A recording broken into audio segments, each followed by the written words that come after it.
The galaxy's heart lay in the grand halls of the Galactic Council, a labyrinthine structure orbiting the neutral planet of Kualin. Every sentient species within the four quadrants had representatives in these glittering halls, forming a conglomerate of voices that represented cultures and ideas as diverse as the stars themselves. This council was a symbol of peace, progress, and collective responsibility in the cosmos, a pillar of order and diplomacy amidst the swirling chaos of galactic civilization. The council chamber itself was a marvel of interspecies engineering. Massive, transparent panels framed the stars in a halo around the circular assembly room, the soft, bluish light of distant suns casting an almost ethereal glow. In the center of this grand room sat the council members, their seats arranged in concentric circles around the central podium, each representing their own planets, sectors, or alliances. Species with feathers, scales, fur, and exoskeletons sat shoulder to shoulder, debating, deliberating, and deciding on matters that affected trillions of lives across the galaxy. Yet, in the midst of one such session, the tranquil order of the council shattered.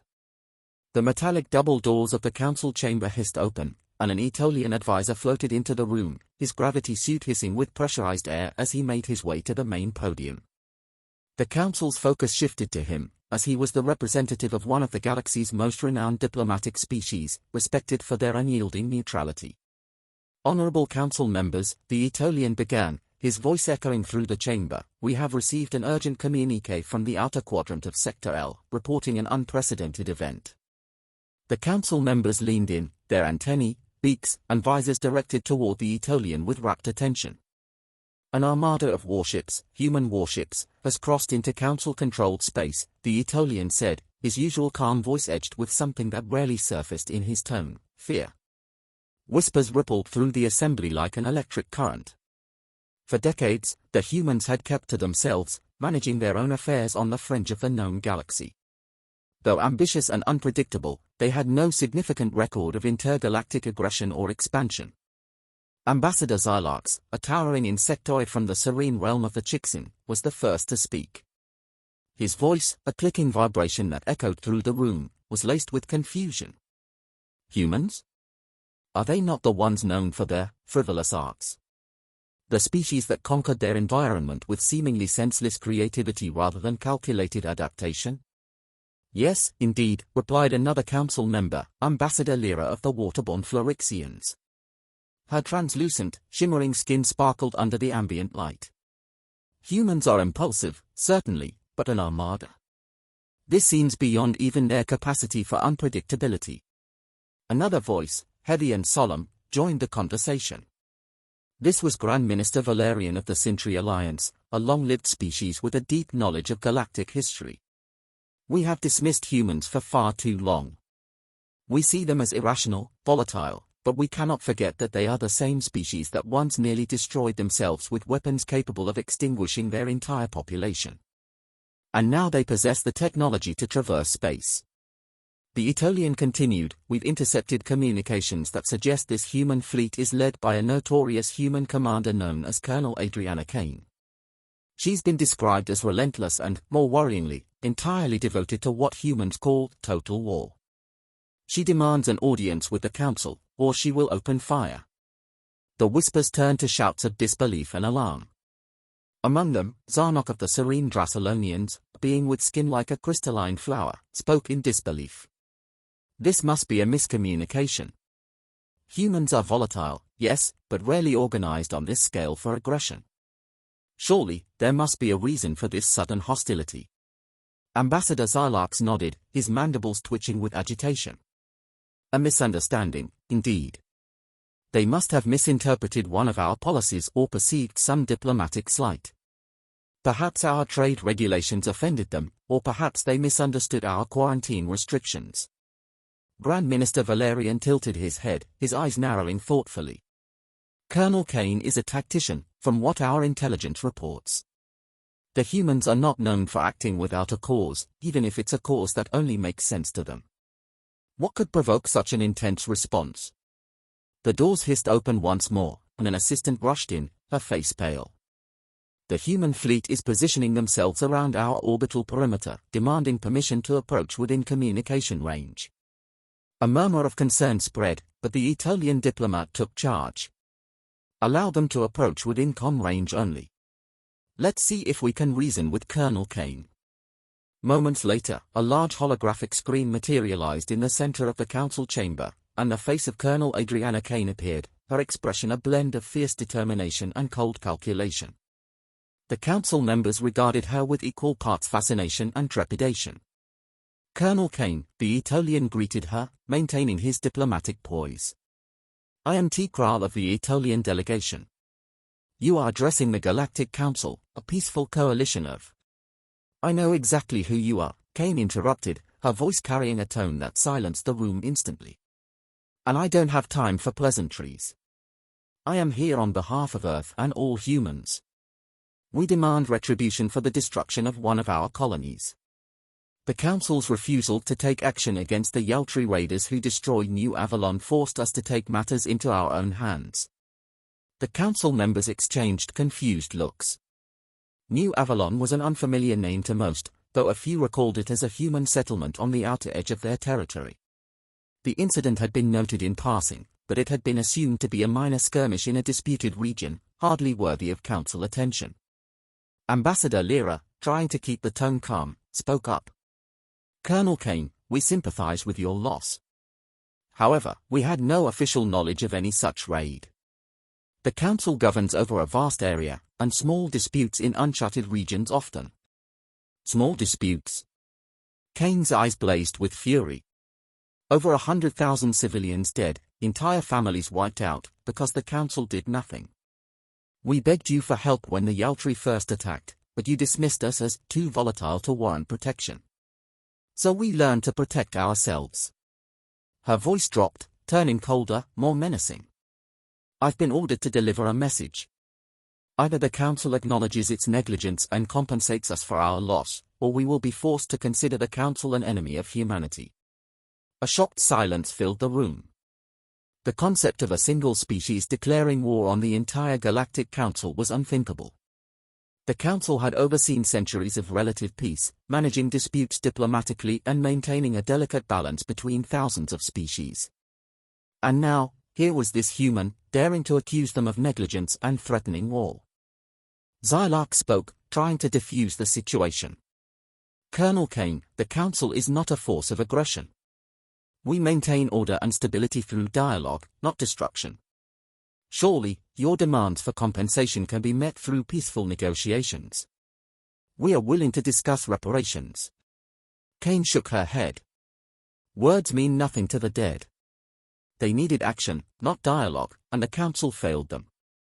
This is not about reparations. This is about accountability." Minister Valerian, sensing that the conversation was on the verge of collapse, tried a different approach. "Colonel, if we were to consider your request, what would you propose as a solution to prevent further misunderstandings?" Kane's eyes flashed. "The Yaltri and those who sheltered them must be punished, and humanity must be granted a permanent seat on this council. We will no longer be disregarded as fringe inhabitants of your precious galaxy. We demand respect, and we will no longer wait for it." The council chamber erupted in protest. A species from the acid seas of the Vroblan star system shouted, "Humans demanding a seat. Outrageous." Another representative, a feline-featured diplomat, growled, "You humans are unpredictable. You'll bring chaos to our order." Kane's lips twisted into a dark smile as she watched the council descend into discord. "I see that reason does not come easily to the council. Allow me to be clear, you have one galactic day to make your decision. If our demands are not met by then, my fleet will be forced to show you just how chaotic humans can be." The transmission cut off, leaving the council in stunned silence. For a moment, no one moved, each member processing the unimaginable possibility of a war with humanity. They had always considered themselves the guardians of peace, the stabilizing force that kept the galaxy from descending into violence. Now, a single human commander had shattered that illusion, challenging their authority in the most audacious way imaginable. The Aetolian turned to the council, his usually composed expression now deeply troubled. "We have one day to determine our response. Do we meet her demands, or risk the wrath of humanity?" Ambassador Lyra glanced around the room, searching for some sense of unity in the council. But all she saw were faces filled with doubt, fear, and anger. The Galactic Council, left reeling in the wake of Colonel Kane's ultimatum, faced an unprecedented dilemma. The Assembly's usual decorum had devolved into a cacophony of alarmed voices, with diplomats and ambassadors struggling to grasp the full implications of humanity's sudden aggression. Tension thickened the air as council members debated fiercely, their voices carrying tones of disbelief, rage, and nervous laughter at the absurdity of their situation. At the center of this storm of voices stood Tikral, the Etolian diplomat, floating in his gravity suit with a grim determination. He was the Council's lead on interspecies relations and now found himself burdened with the weight of possibly preventing the galaxy's first large-scale interspecies war in centuries. "Order," he called, his voice enhanced by the room's audio amplifiers. The room slowly quieted, with representatives casting uneasy glances at one another. "Our immediate focus must be on Colonel Kane's demands," Tikral said. "Humanity seeks accountability for the Yaltri's actions and representation on this council. Are we willing to offer either?" From the opposite side of the chamber, Grand Minister Valerian rose, his calm but firm voice breaking through the murmurs. "The question is not merely whether we are willing, but whether we are capable. Colonel Kane has already proven that she's ready to use force. Humanity's technological progress has outpaced our expectations. Their warships' firepower and tactical prowess, once an object of derision, are now an undeniable reality." He paused, surveying the room. "The humans may be volatile, but they have evolved with a relentless drive to overcome obstacles, a resilience that has brought them from primitive existence to the stars. We can no longer afford to view them as a minor species on the fringes of our galaxy. To dismiss them again would be a grave mistake." Ambassador Lyra, ever the voice of diplomacy, interjected. "But granting them a seat on the council is equally perilous. They are impulsive, erratic, and lack the cohesion that we've worked to maintain here. Can we trust them to hold a position of such power responsibly?" A delegate from the metallic-skinned Uthrax, a species known for their calculating logic, spoke up. "Perhaps a compromise could be achieved. We could offer a non-voting seat, an observer status to placate their desire for recognition." Before Lyra could respond, the lights flickered, signaling an incoming transmission. The council chamber fell silent as the image of Colonel Kane appeared once more on the holographic screen. She wasted no time, her gaze piercing and unyielding. "Council members, I hope your deliberations are proving productive because humanity is not inclined to wait. I suggest you expedite your discussions and give us an answer." Tikral stepped forward, addressing her directly. "Colonel Kane, we understand your frustration, and we assure you that the Council is actively considering your demands.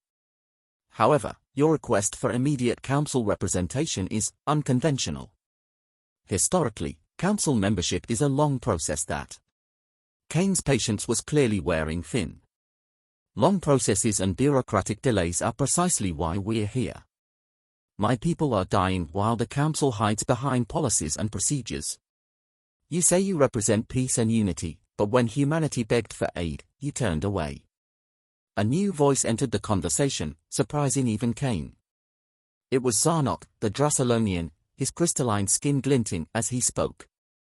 "Colonel, you must understand, our failure to act was not out of malice but due to the sheer complexity of maintaining peace among thousands of species.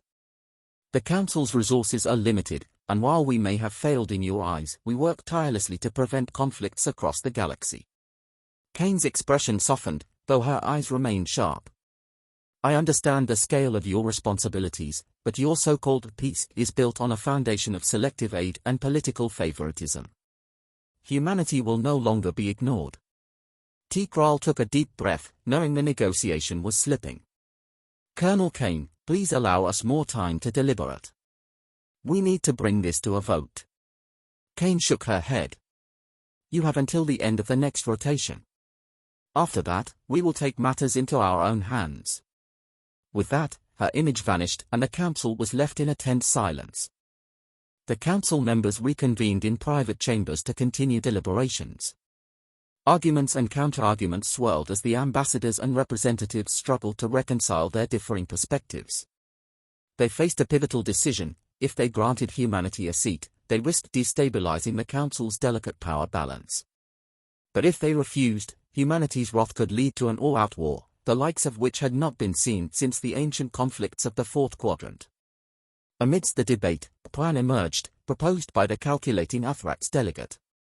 If we cannot give him a full seat, then we must at least offer a meaningful concession. Let us issue a formal decree recognizing humanity's sovereignty and a commitment to investigate the Yaltri's attacks on their colonies. In exchange, we request that Colonel Kane and her fleet withdraw beyond Council territory. This proposal gathered tentative support, especially among the more cautious Council members, but others were less convinced. Ambassador Xylarx, with his multifaceted gaze and chittering voice, voiced his concern. And what happens when another species demands similar concessions? What precedent are we setting? In the end, the Council reached a tenuous consensus. They would offer humanity limited recognition and a promise to investigate the new Avalon incident. Tikral was chosen as the envoy to present the offer, a choice meant to show respect for humanity, given his species' reputation for impartiality and diplomacy. The council chamber filled with anxious anticipation as Tikral re-established contact with Colonel Kane. Her expression was as fierce and unyielding as before, her eyes scanning him with a mix of skepticism and impatience. Colonel Kane, Tikral began, the council has come to a decision. In recognition of humanity's grievances, we are prepared to issue a formal acknowledgement of your sovereignty. Additionally, we will open an immediate investigation into the Yaltri's attack on New Avalon and consider compensation for your losses. He took a deep breath before continuing. However, we cannot grant you full council membership at this time. Instead, we invite you to nominate an observer to attend council sessions.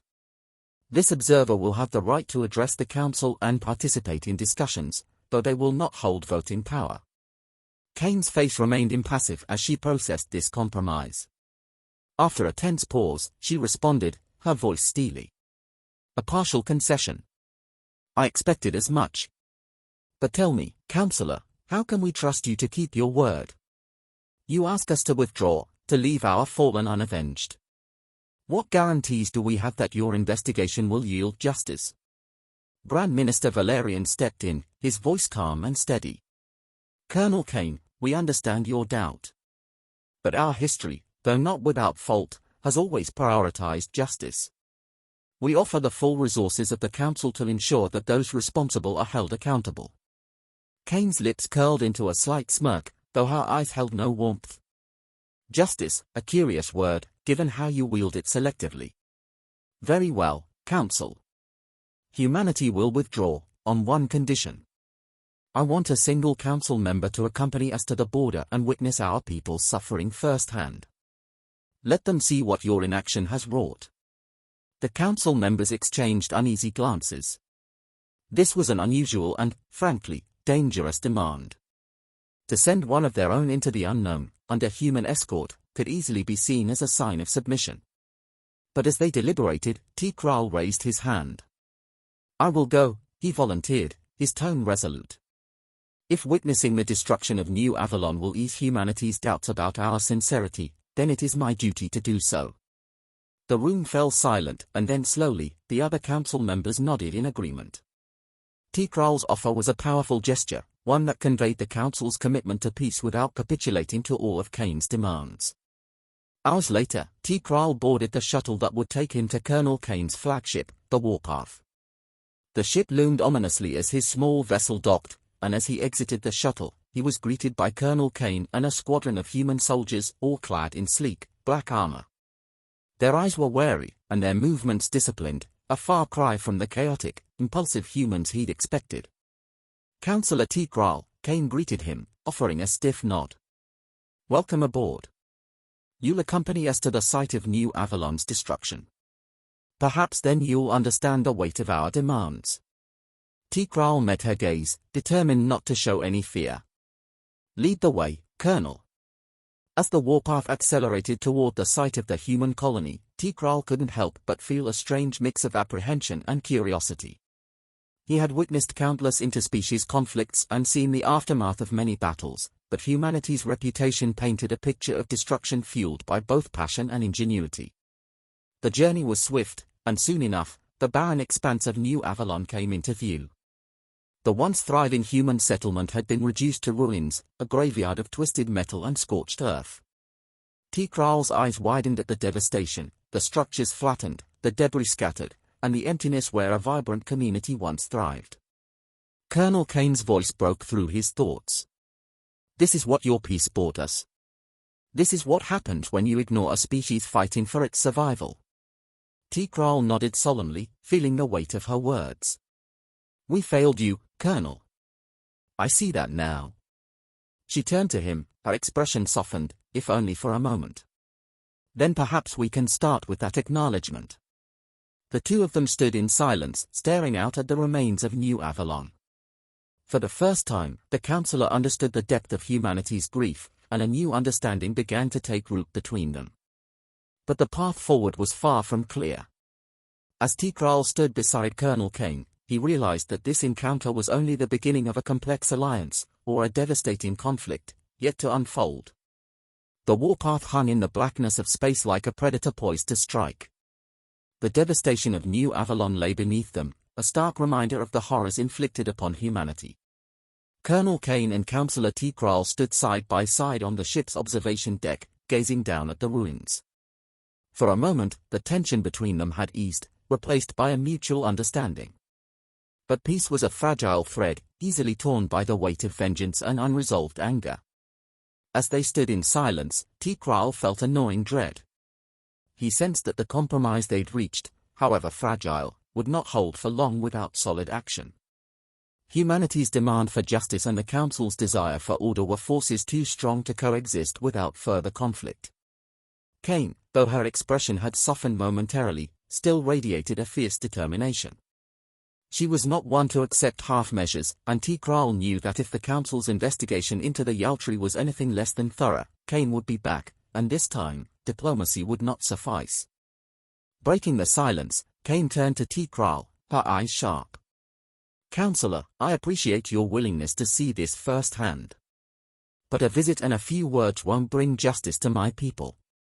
I need more than just an investigation. I need guarantees that those responsible will pay. Tikral held her gaze, his own expression resolute. Colonel, the Council is committed to uncovering the truth. I will personally ensure that our investigation into the Yaltri's actions is thorough and transparent. I give you my word. Kane's mouth twisted in a grim smile. Words, Tikral. I've heard many words from your counsel. I'll believe it when I see action. Before Tikral could respond, an alert sounded on the observation deck. The bridge officer's voice crackled over the intercom. Colonel Kane, we have detected incoming ships on our long-range sensors. They're Yaltri vessels, heavily armed. Kane's expression hardened, a flash of anger crossing her face. So they are bold enough to show their faces here? Tikral's eyes widened. The Yaltri? Here? They must know that a human fleet is in the area. Why would they risk confrontation? Kane crossed her arms, her tone dripping with cold anger. Perhaps they think the Council will protect them. Or perhaps they are here to flaunt their power, to show humanity that they can act without consequence. She turned sharply to the bridge officers. Prepare for combat. I want all ships in defensive positions around New Avalon. If the Yaltri want a fight, we'll give them one they'll never forget. Tikral raised a hand in protest, stepping toward her. Colonel Kane, please. A battle here would only escalate tensions further. Let me attempt to contact them first. Perhaps we can avoid bloodshed. Kane hesitated, clearly torn between her desire for vengeance and the necessity of maintaining diplomatic relations. Finally, she nodded. Fine. You have 5 minutes, Counselor. But if they make a single hostile move, I won't hesitate to open fire. Tikral moved to the communications console, instructing the officers to patch him through to the Yaltri fleet. A holographic screen materialized before him, and a moment later, the face of a Yaltri commander appeared, a reptilian figure with dark, unblinking eyes and a mouth lined with razor-sharp teeth. His scales shimmered in hues of green and gold, his appearance both striking and intimidating. This is Commander Hox of the Yaltri Dominion, he announced, his voice a low hiss. Who am I addressing? Tikral straightened, doing his best to project calm and authority. I am Counselor Tikral of the Galactic Council. Commander Hawks, you are in Council-controlled space, near a site of human devastation for which your people are allegedly responsible. Explain your presence here.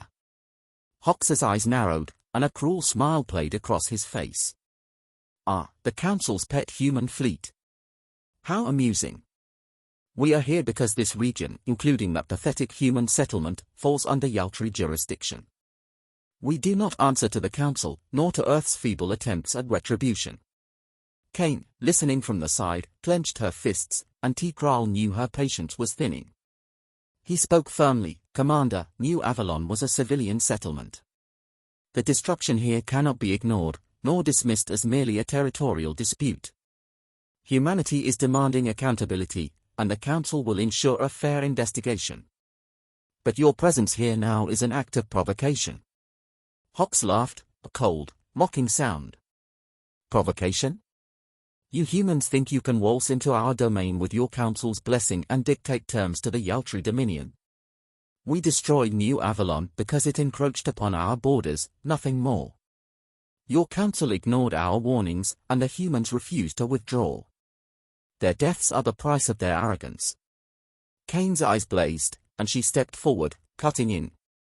Commander Hawks, you're talking to the wrong species if you expect us to slink away. Humanity has tolerated your raids and your so-called warnings long enough. From this moment on, any Yaltri incursion on human territory will be met with force. And if you fire on our ships today, we will consider it an act of war. Commander Hawks's smile faltered, but his expression remained defiant. You overestimate yourselves, humans. The Yaltri Dominion has crushed species far mightier than yours. Perhaps it's time we remind you why our name strikes fear across the galaxy. Before Tikral could intervene, Hawks's image vanished from the screen, and the alarm on the bridge blared. The Yaltri fleet was advancing, their weapons powering up. Kane didn't hesitate. She turned to her officers, her voice a command of iron. All ships, prepare for engagement. Target the lead Yaltri vessel and fire on my mark. Tikral stepped forward, trying one last time to reason with her. Colonel Kane, please. Once we engage, there will be no going back. Let me reach out to the Council, perhaps we can. It's too late for that, Kane replied, her tone resolute. The Yaltri just admitted to slaughtering innocent civilians, and now they are here to flaunt their power. I won't stand by while they mock our dead. The bridge trembled as the warpath's cannons powered up, and the human fleet formed into a battle formation around New Avalon. The Yaltri ships, sleek and viciously designed, moved into position, their green-hued plasma weapons charging in response. Kane raised her hand. Fire! The first volley erupted from the warpath's cannons, streaking across the void and slamming into the Yaltri lead ship. The vessel shuddered, its shields flaring brightly, but it held firm, returning fire in a blaze of green plasma that struck the warpath, causing the ship to shake under the impact. The battle erupted in full force, with both fleets exchanging volleys of laser fire and plasma blasts. Explosions rippled through the darkness, lighting up the wreckage-strewn battlefield around New Avalon. The human ships, though outnumbered, held their own, their maneuverability and precision making up for the Yaltri's superior firepower. As the battle raged, Tikral found himself gripping the railing, his heart pounding as he watched the carnage unfold. He had always believed in the power of diplomacy, of reasoned negotiation. But now, standing amidst the chaos, he realized just how deeply humanity's thirst for justice ran, and how little the Council's promises meant in the face of raw, personal loss. The Yaltri fleet pushed forward, unleashing a barrage that struck two human frigates, tearing through their shields. Kane's jaw tightened as the frigates erupted in flames, one of them spiraling into the wreckage of New Avalon before exploding in a fireball of twisted metal.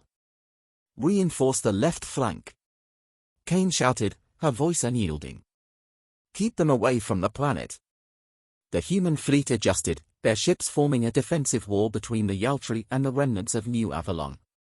Despite the losses, the human forces held their ground, their unity and discipline unshakable.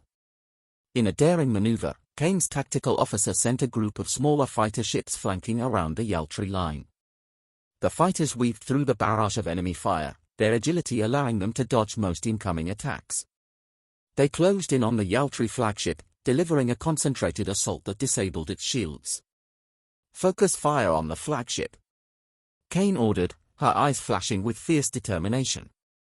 The combined assault struck the Yaltri flagship's hull, breaching its defenses and causing explosions to ripple across its surface. The Yaltri vessel began to list, its engine sputtering as it struggled to hold position. Realizing their flagship was on the verge of destruction, the Yaltri fleet faltered, their remaining ships pulling back in a hasty retreat. Kane's forces didn't pursue, they held formation, ensuring the Yaltri were well and truly driven from New Avalon's vicinity. As the final Yaltri ship vanished from the scanners, a tense silence fell over the bridge. Kane exhaled slowly, her shoulders relaxing as she turned to her crew. "We may have driven them off, but this is far from over," she said, her voice steady but grim. "The Yaltri will return, and they'll be better prepared. But they know now that humanity won't cower." Tikral, shaken but composed, approached her. "Colonel Kane, you realize that this battle has likely incited an even larger conflict. The Council will not be able to ignore this. Nor will the Yaltri." Kane looked at him, a fierce gleam in her eyes. "Then let them come. Humanity will defend its own. We've spent too long watching from the sidelines, begging for protection that never came. If the Council wants to help, they'll have to prove it. And if not..." She didn't finish, but the implication was clear. The crew of the warpath cheered, their morale bolstered by the victory, small though it was.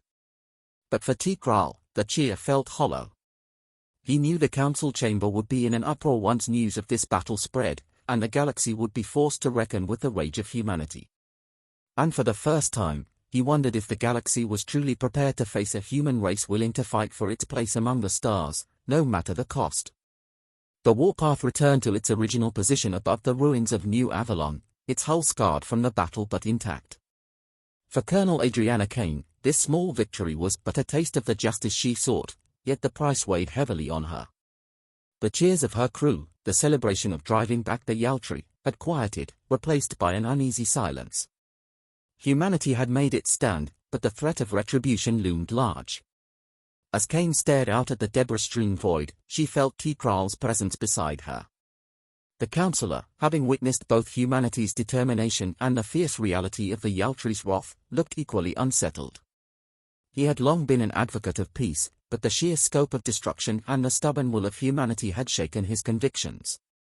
"Colonel Kane," Tikral began, his voice tentative, "I believe that today, you've proven humanity's strength.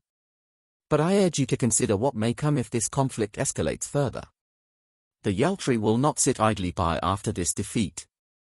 They will likely return with reinforcements, and the Council may be forced to act." Kane met his gaze, her expression unreadable. "We didn't want this, Tikral.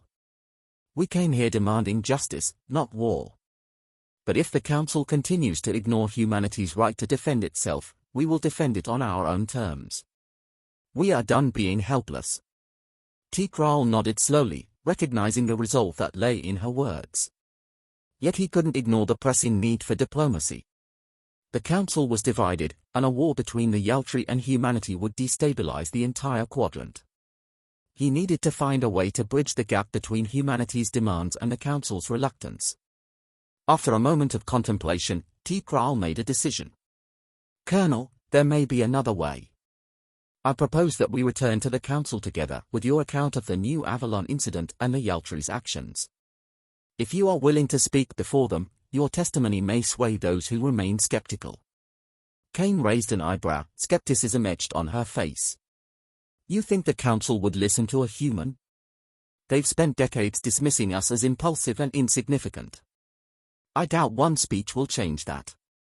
"Perhaps not all of them," Tikral admitted, "but there are those within the Council who understand the severity of this situation, who realize that ignoring humanity is no longer an option.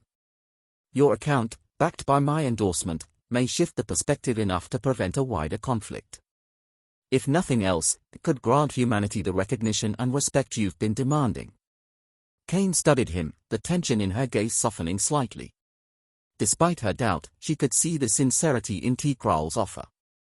It was a gamble, but one that might allow humanity to achieve its goals without plunging the galaxy into war. After a moment's thought, she nodded. All right, Counselor. I'll address the Council, but I expect them to listen. If they dismiss us again, if they ignore our plea for justice. They won't, Tikral interrupted, his voice firm. I will ensure your voice is heard, Colonel Kane. This I promise. The following day, the warpath docked at the Council's primary station, an immense orbital structure glistening like a jewel against the backdrop of distant stars. Kane, dressed in a stark, dark uniform that bore no insignia save for the emblem of Earth, followed Tikral into the Council chamber. Her presence was met with murmurs and curious glances. Humanity's sudden aggression and defiance had shocked the Council, and her arrival only heightened the tension in the room. The councillors settled into their seats, their alien features reflecting a mixture of distrust and intrigue. Tikral took his position beside Kane, acting as her ally and advocate. Grand Minister Valerian, who had led many sessions with his even-tempered wisdom, called the assembly to order. Council members, we are here to address the incident at New Avalon and the Yaltri engagement with the human fleet. In light of recent events, we have permitted Colonel Adriana Kane, representative of Earth, to speak before us. Valerian gestured to Kane, who stepped forward, her posture radiating strength and defiance. She took a deep breath, her gaze sweeping over the councillors.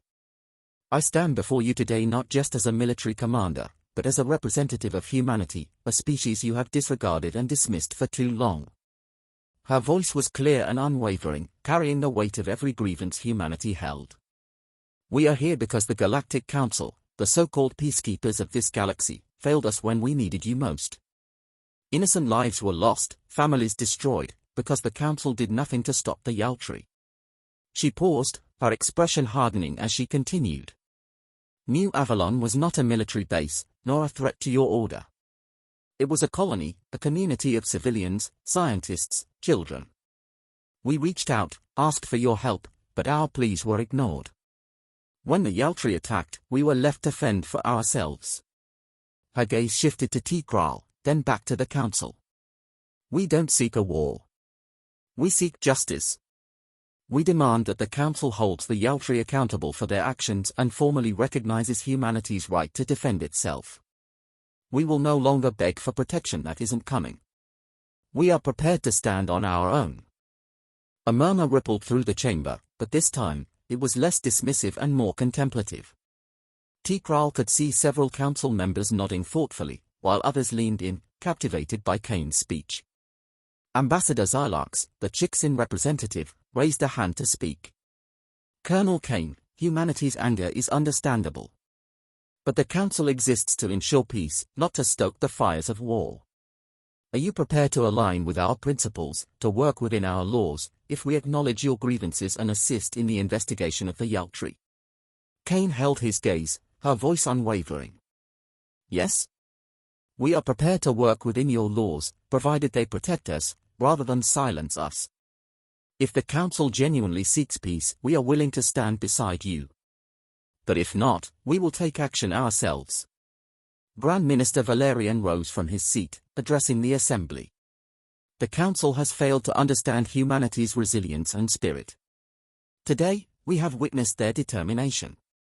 I believe that we must make amends, and more importantly, that we must change our approach to ensure this does not happen again. He turned to Kane. Colonel, we are prepared to authorize a formal investigation into the Yaltri's actions and offer reparations to humanity for New Avalon. Furthermore, I propose that humanity be granted a provisional seat on the Council, one that allows them to actively participate and represent their interests. A shocked silence fell over the chamber. The idea of granting humanity a provisional seat was bold, almost revolutionary, but Valerian's calm conviction left little room for opposition. Slowly, members began to nod, signaling their agreement. Tikral's heart lifted, seeing the Council's walls of prejudice and caution begin to crumble. Ambassador Lyra, the Florixian representative, spoke up. If humanity is prepared to contribute to the Council's vision of peace and justice, then I believe they have earned their place among us. I support Minister Valerian's proposal. A vote was called, and the councillors cast their ballots. The decision was nearly unanimous: humanity would be given a provisional seat on the Council, and a formal investigation into the Yaltri's actions at New Avalon would commence immediately. Kane exhaled, relief mingling with a fierce sense of pride. This was the victory humanity needed, not won by force alone, but through persistence and conviction. She had stood before the galaxy's most powerful assembly and refused to be dismissed, and now humanity's voice would finally be heard. As the session concluded, Tikral turned to Kane, a faint smile on his face. "You did it, Colonel. Humanity has taken its place among the stars, not as a forgotten outlier, but as a respected member of the Council." Kane's gaze softened, though her resolve remained. "We didn't do this for glory, Tikral. We did it to protect our people. And we won't stop fighting for that." In the days that followed, humanity's influence on the Council grew, with Kane's provisional seat giving her a platform to advocate for justice, fairness, and the protection of all sentient life. The investigation into the Yaltri raid was swift and thorough, uncovering evidence that led to sanctions against the Yaltri Dominion and restitution for the victims of New Avalon. Kane, now a prominent figure in the Council, continued to push for reforms that ensured other species would never suffer the same fate humanity had endured. Through her determination, the Council's perspective on humanity shifted, from viewing them as volatile upstarts to recognizing them as a resilient force for change. Tikral, now one of Kane's closest allies, often marveled at the transformation within the Council. Humanity had been the spark that reignited the Council's purpose, challenging them to be better, to rise above their old prejudices and limitations. And for Kane, though the path had been fraught with loss and hardship, the journey had forged her and her people into something greater, a species no longer on the fringes, but a part of the galaxy's destiny. Standing on the observation deck of the warpath, Kane watched the stars with a newfound sense of hope. They were no longer outcasts but equals, finally free to shape their own future among the stars. And in that moment, she understood that their struggle had not just been for New Avalon or for Earth but for every species that sought justice and recognition in the vast, infinite expanse of the galaxy. They were no longer just human, they were citizens of the stars.